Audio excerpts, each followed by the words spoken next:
This is Roger with Crosscut in Tucson, Arizona. We're selling this truck. It is a 2005 F250 crew cab short bed. It's a 6.0 turbo diesel. It's four-wheel drive. It's an XLT. Has 107,260 miles, very low miles. It was a trade-in Las Vegas. We purchased it, brought it to Tucson, and inspected it. It was sold to us on a green light, which means that it's guaranteed mechanically, and they didn't mention anything about leaks or anything. Well, it had one. We got a little bit of a battle. I ended up not wanting to give it back because it's a really nice truck, and I just dealt with it because they don't grow on trees anymore. Anyway, the leak. It had a leaky oil cooler, which is common, and a transmission line. Also had power steering hose leak, and basically we had to tighten everything up. It was just kind of a mess. Ran great, but kind of a mess, all right? So while we're doing those repairs, while we're there, we might as well do the whole thing. So we did an EGR cooler, Bulletproof EGR cooler, a new Ford oil cooler, and transmission line. Obviously that means new oil and filter and coolant. We did a power steering hose. While we were there also, even though it didn't have a check engine light on, when we did our scan, it said that 3 injectors had a contribution code. Not bad enough for it not to pass emissions, and it ran fine. But when you have 3, that means they're all just about to kick. I had 5 on our shelf here, brand new from another truck we were dealing with. I took those 5, I went and bought another 3 at Home Settle Ford. 8 new injectors went into it. So it's got new injectors, a Bulletproof EGR cooler, new Ford oil cooler, new transmission line, new power steering hose. We also did 1 ABS speed sensor, new wiper blades, and gave it a detail, okay? So we have a very low mile, really clean truck that has the Bulletproof EGR cooler package, Ford oil cooler. It's ready to roll, okay? I'm gonna walk around this thing cosmetically. It's a real pretty truck. Is it perfect? No, but it's pretty damn close. It looks really good. This is pretty common in the grill, how they have that peeling chrome on there. Fortunately, they're really cheap. If you care about that, you can buy them cheap. The grills, aftermarket or even OEM, it doesn't really matter. They're around. The previous owner put late model mirrors on them, which are really cool. I like those a lot better than the factory stuff that was supposed to go on this truck. They look better and they're much more functional. Let's see. I think I could have sworn I saw a scratch in the paint somewhere here. I'll be looking for it in a minute. Anyway, when we do a Bulletproof, I always put this thing up in the air. Any vehicle that we do, that too I put up in the air, and I pressure spray the crap out of it and then put it in the air again. When you have an oil leak, the oil likes to pull up in the valley on top of the motor, and so getting as much of that off as possible will keep you from having to deal with a mess later. There it is right there. I saw a ding right here. Anyway, so it's been up in the air. I spent a lot of time underneath it, just pressure spraying it, cleaning it up after it came back from getting that work done to it. In there. Doesn't look like much heavy stuff has been in the bed. There's no big dents, so that's nice.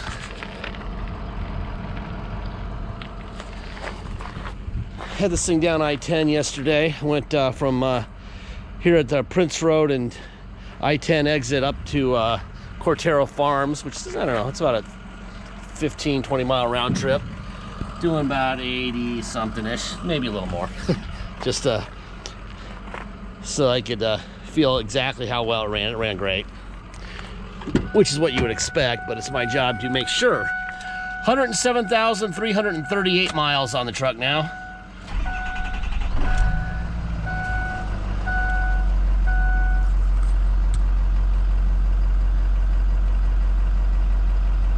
Okay. All right. So all this stuff is scanned into the ad. You'll be able to click on it, but it's here. This is the Monsoon Automotive. There's the VIN for the truck. This is the actual invoice. Okay. Blade, wiper blades, tranny cooler line, power steering hose, battery service. That was just cleaning up the cables and stuff. There's your injectors. Okay. Basically, they charge $798 to do the injectors. The injectors themselves cost about $1,400, which is not part of these invoices. engine oil cooler. That's the EGR cooler. Okay, that's the Bulletproof EGR cooler. Okay, speed sensor, lube oil filter, blah blah blah. Okay, that's that. And these are all the receipts that came with it, all this stuff. You can click on that and look at it in the ad itself. All right, here's Kelly Blue Book XLT short bed with 107,000 miles, 6-seat, that's crew cab, 4 doors, 6.0 diesel, 4-wheel drive, automatic. Typical listing price would be $21,287 with a range of 18,100 to 22. Obviously they do that not knowing that it's had the Bulletproof done to it. Obviously it makes it worth quite a bit more money, and it's really low mile. All right, Kelly and Carfax get together, they blend the Carfax of the vehicle, the history of it, together with the Kelly, and they come up with $21,940. There's your VIN. Again, there'll be a link for this in the ad also. No accidents reported, no major title problems, obviously matters. It looks like it was born in Cedar City, Utah.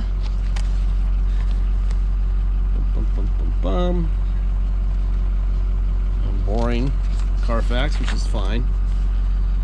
And there's where Monsoon Automotive at 107,290 got it. They can't put everything in there, or they don't, but that's why we kind of include the receipt so that you can see it yourself. Somebody in the past has done a little repair on the seat bolster, very common. Seat forward, seat back, seat up, seat down, tilt up, tilt down, rear seat up and down, tilt wheel. You got adjustable pedals, pedals up and down. Let's see, there's your window, passenger window, passenger rear window, driver rear window, mirrors out, in, up, and down. These are brand new. I love how fast they are. Out, in, up, and down. All right, let's go into the hood real quick. And we're going to be looking for Ford stamps on both fenders, which would tell you that they're the original fenders, which obviously matters. So we're going to be looking right here. There's one there. There should be one on the core support, and there is right here. Should be another one right here. Cat sticker where it belongs. There should be another one here on the fender, and there should be one on the hood, which is right there. Okay? Take off the oil cap here, see how much blow-by we have. I don't see any. That is excellent. Very excellent. Like I said, it ran great, except for the fact that it had wasn't pouring oil, but it was just messy underneath, and it's, you know, yeah. It is diesel, and that's common in all diesel trucks to have a mess, but I don't like it, and it gave us an excuse to bulletproof it. Slide forward. You have a power seat on the passenger side of an XLT, so they probably special ordered this truck. Usually it's just the driver's side. Seat up and down, everything works. Tilt up and down, up and down. Nothing going on there. You got a manual, you got a wheel lock key, a couple wheel lock keys. All right.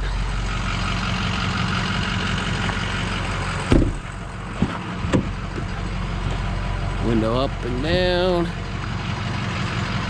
It's a pretty truck, really pretty truck.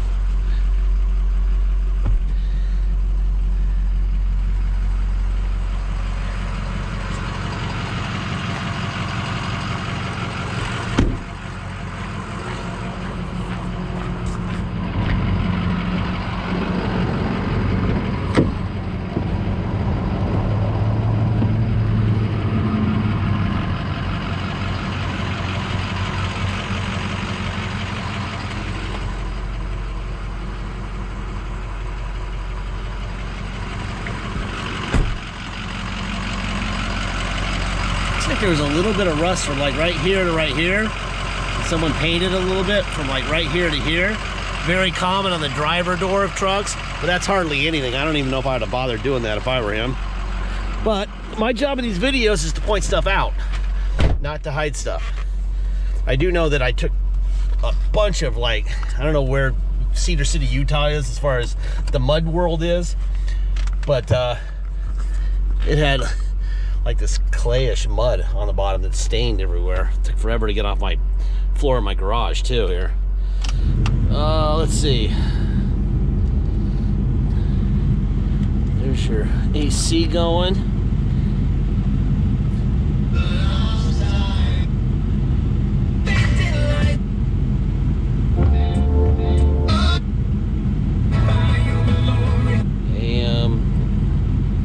But they'd also be said. All right, so the AC is definitely working fine. Let me put it on the, well, actually, let's make sure, because it was actually on heater. I hadn't even waited for it. It's a little, it's not cold, but it's cool outside, so. Yeah, AC is definitely working fine. All right, let's go to heater and see what we got going there. I've had it running for a couple minutes here. While we're waiting for that to warm up, there's your trailer, center console, cup holder. Yeah, that's definitely warm. All right, let's turn that off. There's your tow on and off, right? Windshield wipers. You have cruise control here. On these trucks, you can't do cruise control until you're moving, all right? There's for low. And reverse and for low. Okay. Neutral. Go to 4 high. So we go from low to 4 high. Drive. Reverse. This is in 4 high and reverse. Perfect. All right, now we're gonna go to 2-wheel drive. 4x4 goes away and we take a ride. All right, this truck will be sold here in Tucson. If you come to drive it home, you'll pay the following. You'll pay your state tax rate, whatever that is. Could be 0, could be 10, whatever your state tax rate is, what you'll pay for state tax. Then you'll add our city tax of 2.7% to that and a $250 dock fee. If you pay by wire and ship this truck out of state, all you will pay is the agreed upon price, and that's it. There'll be no tax, no dock fee, nothing. Once we receive full payment by wire, we'll fill out the title with your name or your company's name and address. We will sign it off to you, scan it into your online file, and mail it to you. We even scan in the envelope, we mail it in, okay? You will have the truck shipped to you. This thing runs great, really solid truck. You will have the truck shipped to you. Title will already be in your mailbox. When the shipper shows up, you'll take the title and the truck to your motor vehicles to get the plates. If you need help with shipping, let me know early in the transaction. I'd be happy to do it for you. We could add the shipping cost into the total cost of the vehicle, so you just make one payment for the shipping and the truck. If you want to do it yourself and just need a few phone numbers, we'll just give you some phone numbers and you're welcome to do it yourself. Or you can do it yourself like many of our multi-time buyers have done. Kyle in San Diego's bought over a dozen trucks from us, and he's down to the point now where he hasn't paid for, and shippers showing up our yard before we even sold the thing. Before we didn't even know it was paid. All we did was accept the deal, and next thing you know, it's over. So that's how easy it is to do. But if you need help, let me know so you can get your truck fast, okay? Let's see. Deposit's $500. Once we have a deposit, we have a deal. Until we have a deposit, it will stay for sale. So please make sure you get your deposit in. Not only does this thing run great and shift great and feel right, it's just really tight. No vibrations, nothing going on. I like this truck a lot. I've driven thousands of 6.0s. This is a good one. On the very top end of my 1 to 10 scale, I would give this thing a solid 9. The only thing that would be better, in my opinion, is if it was a white Lariat. Then it would be a 10. That's it. But some people want cloth, especially here in Arizona. Last part of every video, I say the same thing, and I will this time. I say this for every single vehicle we sell. We don't have salesmen. We don't have a fancy location. You just saw where we rolled out of. Our road sucks. It's bumpy. It's great for our test drives because people can see what a bad road does. We don't have an attendant serving scones and lattes in a game room for the kids. They got that all at the Auto Mall, which is about a half mile west or east of us, I'm sorry, on Wetmore Road here. If you want to pay for all that stuff, go there and pay for all that stuff. We don't charge for that stuff because we don't have it, okay? They have to get a lot of money for a vehicle to pay for all that crap, all right? So you're saving a pound of money not buying that stuff, okay, when you buy from us. They also know at the auto mall that if you bought this truck from them and something broke, they would have to fix it because you paid a fortune for the truck. So they know that, and at the beginning of every deal, they build $500 to $700 into every sale for future repairs. Sometimes, most of the time, they get to eat that money and keep it, you know. But sometimes they don't, and they just take that money and they fix your truck, and that's with your money, okay? We don't charge you for future repairs on your own vehicle, all right? We sell you the vehicle as cheap as we can so that we can make a little bit of money, you can have a nice truck, and you can afford to fix your own truck. What am I saying? What I'm saying is, regardless of when this thing breaks, and it will, because every single vehicle we have, every single vehicle on the road, all these people, every one of these cars will break. It's when, okay? So if it's the day you buy it, go get it fixed. You save thousands of dollars buying from us. It's also bulletproof. Got the bulletproof EGR and the oil cooler. I mean, it's and new injectors. Everything's been handled, but you never know. Maybe an injector decides it's going to take a crap. We had a brand new injector the other day in a truck go bad. We had to take the valve cover off and go get it and put a new one in. It happens, you know. If it does, then fix it. You saved a bunch of money on this truck. It's a great truck, but it will break eventually. Probably not for 100 or 200,000 miles, but that's how we roll. We want to make sure that everyone knows how we operate so that there's no drama, okay? Anyway, I'm leaving this thing out here for my brother. Shut this guy off, and he can come out here and take some photos. Pretty truck, really pretty truck. I like that it's not lifted and stuff. I'm sick and tired of lifted trucks, man. It just makes the ride terrible. This thing drives like a car, which I like. It might be the geriatric in me. We have a truck that's indoors right now. We keep it indoors because it's so hard to wash that we don't want to get it dirty. But it's got 40-inch tires on it, and it's a 10-inch lift. It drives great, but Jesus Christ, I'm gonna break my neck getting in and out of it. I don't feel like dying getting in and out of a truck. Anyway, somebody will love it, but it ain't me. I think that's about it. Thank you for your time.